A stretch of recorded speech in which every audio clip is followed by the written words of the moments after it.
Nos stratégies sont différentes. Les hommes charnels ont commencé à dire « Oh Dieu, qu'allons-nous faire? Moïse, tu veux nous détruire ?» Ils ont regardé l'eau. Ils ont dit « Il n'y a pas moyen. » Ils ont regardé de ce côté-là. Nous ne pouvons pas nous échapper. Nous sommes des hommes morts. Ce qu'ils ont oublié, c'est que Moïse élaborait une stratégie avec le tout-puissant Jéhovah. Alléluia. Vous voyez, Jéhovah s'était déjà présenté à Moïse. Il a dit « Moïse, Abraham, Isaac et Jacob, vos pères me connaissaient sous le nom d'El Shaddai, mais je suis Jéhovah. » Alléluia. Il a dit « Je vais vous faire sortir d'Égypte. Je ne vais pas fonctionner comme Shaddai, mais comme Jéhovah. Je te sortirai de l'esclavage. Je suis Jéhovah. » Oh, crie Amen.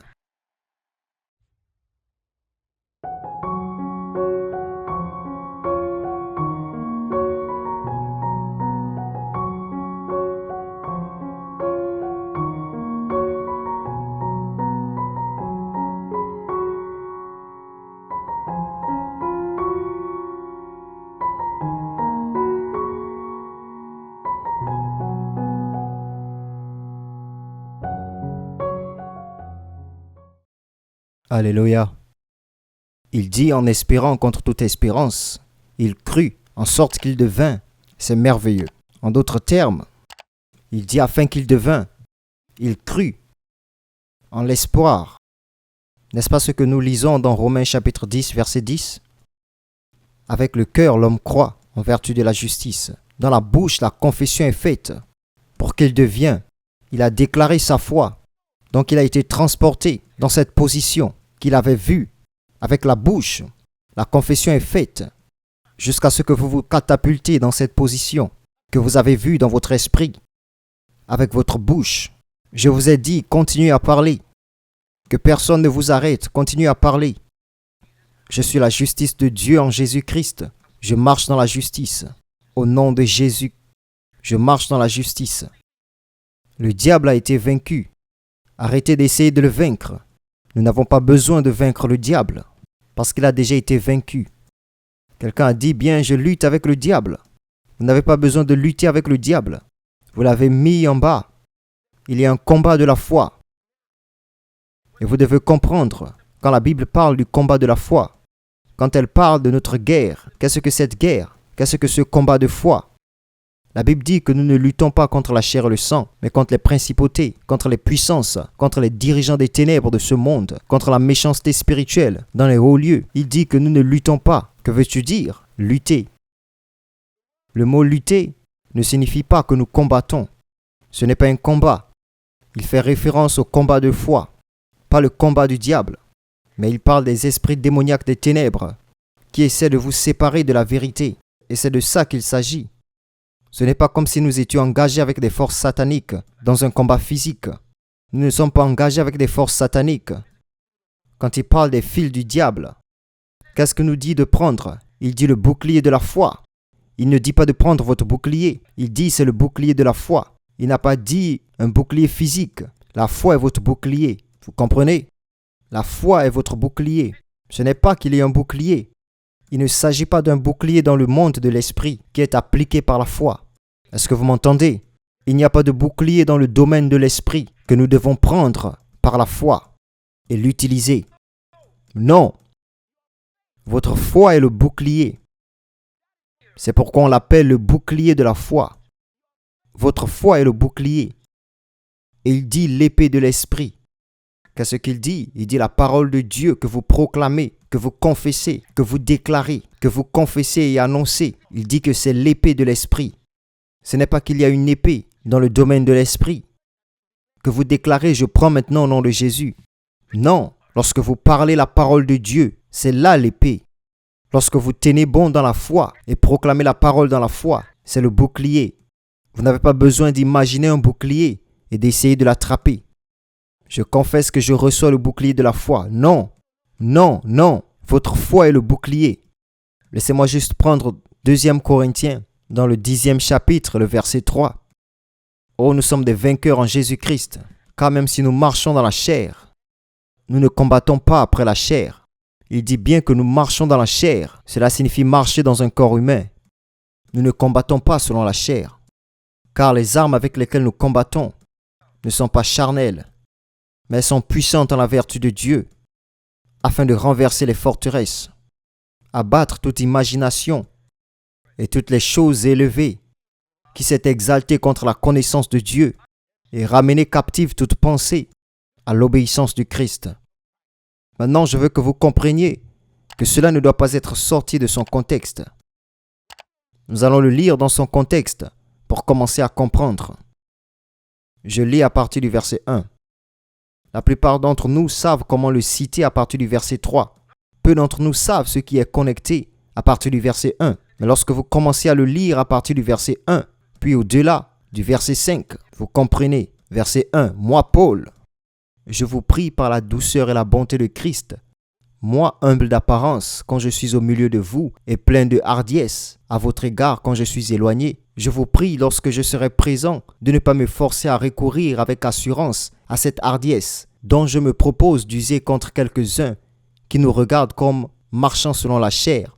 Si nous marchons dans la chair, nous ne combattons pas selon la chair. Donc il ne parle pas de tout le monde. Il parle de quelques-uns parce qu'il fait référence à certaines personnes dans l'Église. Maintenant, vous devez comprendre d'où tout cela vient. Tout cela doit être compris à partir de 1 Corinthiens. Vous allez devoir comprendre tout le sujet de 1 Corinthiens à 2 Corinthiens pour savoir de quoi il s'agit. Vous pouvez comprendre qu'il y a quelque chose qui ne va pas quelque part. Il y a un problème quelque part. Et Paul fait référence à cette chose. Le verset 2. Donc je vous prie, lorsque je serai présent, de ne pas me forcer à recourir avec assurance à cette hardiesse dont je me propose d'user contre quelques-uns qui nous regardent comme marchant selon la chair. Il dit, je viens vers vous. Et j'ai pour objectif d'être audacieux envers vous, mais d'une certaine manière. Il dit, je sais ce que vous pensez de moi. Je suis audacieux quand je suis éloigné et je ne le suis pas quand je suis présent. Mais il dit cette fois-ci, je viens avec audacité parce que je dois parler à quelques-uns de vous qui pensent que nous marchons selon la chair. Donc il parle à l'église à Corinthe. Il y a un problème, il y a un bouleversement et il est préoccupé par cette chose. Alors il dit que certains d'entre vous pensent que nous marchons selon la chair. Alors il va au verset 3 et dit que même si nous marchons dans la chair, nous ne combattons pas selon la chair. Maintenant, je vais vous dire quelque chose au fur et à mesure. Donc, il dit que les armes avec lesquelles nous combattons ne sont pas charnelles, mais sont puissantes à la vertu de Dieu, afin de renverser les forteresses. Et puis au verset 5, renversant toute imagination et toute chose qui s'est élevée contre la connaissance de Dieu, et emmener en captivité toute pensée à l'obéissance de Christ. Et nous sommes prêts aussi à punir toute désobéissance lorsque votre obéissance sera accomplie. Vous regardez à l'apparence, voyez-vous, il leur demande. Vous regardez à l'apparence, si quelqu'un se persuade qu'il est de Christ, qu'il se dise bien en lui-même que comme il est de Christ, nous aussi nous appartenons à Christ. Vous voyez, l'homme est dérangé à cause de quelque chose. Donc lorsqu'il dit nous, il ne parle pas de tout le monde. Laissez-moi lire le verset 7 au verset 8 pour que vous compreniez. Vous regardez à l'apparence, si quelqu'un se persuade qu'il est de Christ, qu'il se dise bien en lui-même que comme il est de Christ, nous aussi nous sommes de Christ. Et quand même je me glorifierai un peu trop de l'autorité que le Seigneur nous a donnée pour votre édification et non pour votre destruction. Je ne saurais en avoir honte. Vous voyez cela? Il parle de notre autorité que le Seigneur nous a donnée pour votre édification et non pour votre destruction. Dieu nous a donné l'autorité pour votre édification. Donc lorsqu'il dit nous, il ne faisait pas référence à tout le monde. Il parlait des dirigeants. J'ai dit que vous deviez étudier de 1 Corinthiens à 2 Corinthiens pour savoir de quoi il parlait et à qui il faisait référence. Combien d'entre vous comprennent dans le contexte maintenant? Maintenant, cela deviendra plus clair. Revenez au verset 3. Il dit, car même si nous marchons dans la chair, nous ne combattons pas selon la chair. Le mot guerre est un mot grec, stratomai. Cela signifie diriger des soldats dans une expédition. Donc il ne parle pas de combattre le diable. Il parle d'élaborer une stratégie. Donc quand nous vous disons quoi faire, il dit que nous savons à quoi nous avons affaire. Nous opérons à partir d'un royaume élevé, parce que nous comprenons les manipulations de Satan. Donc il dit que l'autorité que le Seigneur nous a donnée, c'est pour votre édification et non pour votre destruction. Donc le leadership que nous vous donnons, nous l'avons donné depuis un royaume élevé de l'esprit. notre leadership militaire, il dit, élaborer une stratégie dans le domaine de l'esprit. Ce n'est pas selon la chair, ce n'est pas selon notre cerveau. Nous n'y réfléchissons pas, nous n'essayons pas de raisonner avec nos sens. Nous comprenons ces choses du domaine de l'esprit, car même si nous marchons selon la chair, nous ne dirigeons pas et guider et élaborer des stratégies selon la chair. Pourquoi? Parce que les armes que nous utilisons ne sont pas fabriquées par l'homme. C'est pourquoi nous devons élaborer des stratégies selon l'esprit. Nous devons fonctionner selon l'esprit. Donc lorsque nous donnons des instructions, elles viennent du domaine de l'esprit, parce que le type d'arme que nous utilisons n'est pas de la compréhension humaine. Comment se fait-il que toute l'armée égyptienne vienne contre Israël? Dieu dit Moïse, étends ta main sur l'eau et divise-la. Comment? Les armes avec lesquelles nous combattons. Les Égyptiens n'arrivaient pas à croire. Ils n'en ont jamais entendu parler. Ils n'y ont jamais pensé. Ils ne l'ont jamais imaginé. Et juste devant leurs yeux, la mer Rouge est largement ouverte. Ils ne pouvaient pas croire. Cela pouvait être Dieu. Ils pensaient qu'ils se tenaient en présence de l'histoire en train de se faire. Mais ils pensaient, nous n'avions vu personne. Nous n'avions vu que Moïse devant. Alors ils regardaient les enfants d'Israël partir. La Bible dit que les Égyptiens se sont avancés et ils se sont noyés. Les armes avec lesquelles nous combattons ne sont pas charnelles. Nos stratégies sont différentes. Les hommes charnels ont commencé à dire « Oh Dieu, qu'allons-nous faire? Moïse, tu veux nous détruire ?» Ils ont regardé l'eau. Ils ont dit « Il n'y a pas moyen. » Ils ont regardé de ce côté, de ce côté-là. Nous ne pouvons pas nous échapper. Nous sommes des hommes morts. Ce qu'ils ont oublié, c'est que Moïse élaborait une stratégie avec le Tout-Puissant Jéhovah. Alléluia.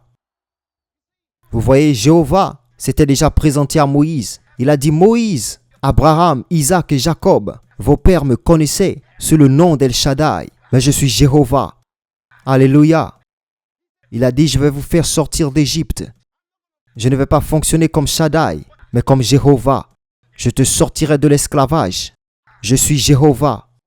Oh, crie Amen. Les armes avec lesquelles nous combattons ne sont pas charnelles, mais sont puissantes en la vertu de Dieu pour renverser les forteresses. Oh, gloire à Dieu. Un de nos pasteurs m'a dit l'autre jour qu'il voulait un bâtiment pour l'église. Et l'homme, l'agent, qui était le responsable, a dit « Non, je ne peux pas vous le donner. » Il a décidé qu'il n'allait pas le leur donner. Il a essayé de rendre les choses très difficiles. Et plusieurs fois, ils ont eu un rendez-vous avec lui. Pas question. Donc la dernière fois qu'ils sont venus au bâtiment pour y jeter un coup d'œil, il a dit qu'ils s'étaient réunis avec ses frères et ils ont commencé à prier. Ils ont commencé à parler en d'autres langues. Cet homme qui était en colère contre eux s'en allait pendant qu'ils priaient. Et puis il les a regardés. Il ne pouvait pas aller plus loin. Est-ce que vous m'entendez? Ce jour, il a pris la décision qu'il allait leur donner la propriété. Pouvez-vous crier Alléluia? Les armes avec lesquelles nous combattons ne sont pas charnelles. Alléluia. Nous élaborons une stratégie dans le royaume de l'esprit. Ne vous inquiétez pas de vos imaginations ou de peur. Il dit que ces armes sont puissantes en la vertu de Dieu pour renverser les forteresses, pour renverser les imaginations et faire tomber toutes les choses élevées qui s'est élevé contre la connaissance de Dieu. Pouvez-vous crier Amen? Alléluia. Nous élaborons dans le domaine de l'esprit. Et vous savez, lorsque nous entrons dans cette pièce et que nous commençons à prier dans le Saint-Esprit, nous prions dans le Saint-Esprit, nous prions dans le Saint-Esprit. Gloire à Dieu. Oh, Alléluia. Alléluia. Josué l'a appris de Moïse quand il était temps de prendre Jéricho. Josué savait qu'il ne pouvait pas s'asseoir avec les anciens d'Israël pour planifier comment prendre Jéricho. Il ne pouvait pas chercher les hommes les plus âgés d'Israël pour dire comment allons-nous prendre Jéricho. Non, il ne pouvait pas compter combien d'épées ils avaient pour savoir comment prendre Jéricho. Il attendait quelque chose. Le même Dieu qui est apparu à Moïse. Et l'ange du Seigneur s'est tenu devant Josué et s'est présenté à lui. Il a dit, maintenant voici la stratégie. Alléluia. Ce n'est pas pour l'épée. Il a dit que l'épée attendra. Toutes ces armes devront attendre. Pas d'épée, pas de bouclier, pas de lance. Ils devaient tous attendre. Alors qu'allons-nous faire? Il a dit, voici la stratégie. Parce que les armes avec lesquelles nous combattons ne sont pas charnelles. Nous allons faire tomber ces murs. Il dit que vous allez faire le tour des murs une fois par jour pendant 7 jours. Le 7e jour, tu vas faire le tour 7 fois. Et à chaque fois que tu fais le tour, personne ne parle.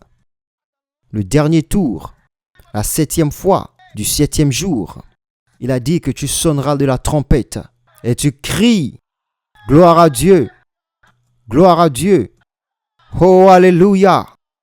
Alléluia! Alléluia! » Il a dit, ces murs que tu vois devant toi, ils tomberont à plat. Ils tomberont. Ils tomberont. Oh, gloire à Dieu. Je ne connais pas le genre de murs que vous faites face dans votre vie. Peut-être les murs du cancer. Peut-être les murs de l'impossibilité financière. Peut-être qu'il y a des murs dans vos entreprises. Peut-être qu'il y a des murs dans vos études. Mais je vous dis que nous utilisons les armes de notre guerre. Elles ne sont pas charnelles. Et les murs tomberont. Oh, alléluia! Gloire à Dieu! Dis à quelqu'un, tout est possible. Tout est possible. Tout est possible. Alléluia! Tout est possible, frère. La victoire est en route. Continue de crier victoire. Tout est possible. Oh, gloire à Dieu! Vous pouvez tout avoir. Vous pouvez faire tout. Vous pouvez être n'importe qui. Tout est possible. Alléluia. Amen. Ma foi, ça marche. Ma foi fonctionne. Ma foi fonctionne. Ma foi marche. J'ai dit que ma foi marche. Dites à quelqu'un, ma foi est vivante. Alléluia. Le livre de Romains. Romains chapitre 4. Certains d'entre vous sont en train d'obtenir votre propre réma. Gloire à Dieu. Romains chapitre 4. Vous allez être si riches, si prospères, si forts. Alléluia. Verset 18. Espérant contre toute espérance, il crut, en sorte qu'il devint père d'un grand nombre de nations, selon ce qui lui avait été dit, telle sera ta postérité. Il a cru en l'espérance pour devenir ce qu'il a vu. Comment l'a-t-il fait? Je vous ai parlé hier des différents types de foi. La petite foi, la grande foi, beaucoup de foi. La foi faible et la foi forte. Et nous avons dit que pour que la foi faible devienne forte, vous devez vous exercer. Verset 19. Et sans faiblir dans la foi. La foi faible, c'est la foi qui n'est pas exercée. La foi qui n'est pas utilisée. Ce type disait, je sais, mais vous n'êtes pas obligé de le dire. Je sais que nous sommes bénis, mais devons-nous dire à tout le monde? Nous devons dire à tout le monde. Je sais que vous êtes riches, mais devez-vous le dire? Vous savez ce que fait le diable à beaucoup de gens? Il dit ne dis rien, parce que la manifestation n'est pas là dans votre vie. Alors ne le dites pas, jusqu'à ce que vous puissiez vraiment le prouver. Non, non, non, non. Vous devez le dire. Vous devez le dire. Ce diable menteur, ne le croyez pas. Il vous dit de ne pas le dire, jusqu'à ce que vous l'ayez. La vérité, c'est que vous l'avez. Et jusqu'à ce que vous le disiez, vous ne le verrez peut-être pas. Alors vous devez le dire. Quelqu'un a dit, j'avais l'habitude de le dire, mais quand je n'ai pas vu la réalité, j'ai arrêté de le dire. Vous avez fait une erreur. C'est à ce moment-là que vous auriez dû le dire. Alléluia. Regardez cela. Et sans faiblir dans la foi, il ne considérait pas son propre corps. Frères et sœurs, voici la foi. Je vous l'ai dit l'autre soir, la foi n'est pas le déni des faits. Nous ne nions pas les faits, mais nous nions le fait, la capacité ou l'autorité de contrôler les circonstances de notre existence. C'est exactement ce qu'Abraham a fait. La Bible dit que son corps était comme mort en ce qui concerne la naissance des enfants. Mais il ne considérait pas son corps. Il ne niait pas le fait que son corps était vieux. Mais il niait à son corps la capacité de contrôler sa croyance. Alléluia. Ne faiblissez pas dans la foi. Il n'a pas considéré son propre corps. J'écoutais l'autre jour l'un de nos programmes. Et une femme a donné un témoignage sur une certaine affaire, une certaine interview pour laquelle elle est allée. C'était déjà terminé. Ils avaient sélectionné les personnes qu'ils voulaient sélectionner. Et elle a dit non. Quand je priais, j'ai reçu un rhéma d'y aller. Elle est arrivée. Ils ont dit qu'ils avaient déjà fait la sélection. Ils ne l'ont pas envoyé une lettre d'invitation pour l'entretien. Ils ont déjà invité ceux qu'ils voulaient. Elle n'était pas présélectionnée. Elle n'a pas été invitée. Elle en a entendu parler et y est allée. Quand elle est arrivée, parce qu'elle n'a pas considéré la lettre, malgré le fait qu'ils avaient déjà sélectionné ceux qu'ils voulaient, c'était déjà définitif. Elle n'a pas considéré le rapport. Ils ont dit d'accord, entrez. Ils l'ont emmenée à l'intérieur. Elle a fait son interview. Plusieurs personnes se sont assises pour l'interviewer. Quand ils eurent fini, ils annulèrent ceux qu'ils avaient choisis auparavant et lui ont donné l'affaire. Ne faiblissez pas dans votre foi. Il ne considérait pas son propre corps comme mort. Regardez, quand il avait environ 100 ans, il n'a pas considéré son propre corps qui était presque mort. Il n'a pas non plus considéré la mort du ventre de Sarah. Oh, alléluia! Mais regardez ça. Il n'a pas marqué la promesse de Dieu par l'incrédulité. L'incrédulité vous fait chanceler. Vous voilà, vous priez et vous croyez. Et puis vous levez votre tête, ça empire. Vous chancelez. Vous chancelez maintenant. La Bible dit qu'il a refusé de considérer les faits. Il avait les faits, il a refusé de considérer les faits. Il mit de côté les faits. Il n'a pas chancelé devant la promesse de Dieu. Il avait la promesse de Dieu. Alors il s'est accroché à la promesse de Dieu. C'est ce que nous faisons dans notre ministère.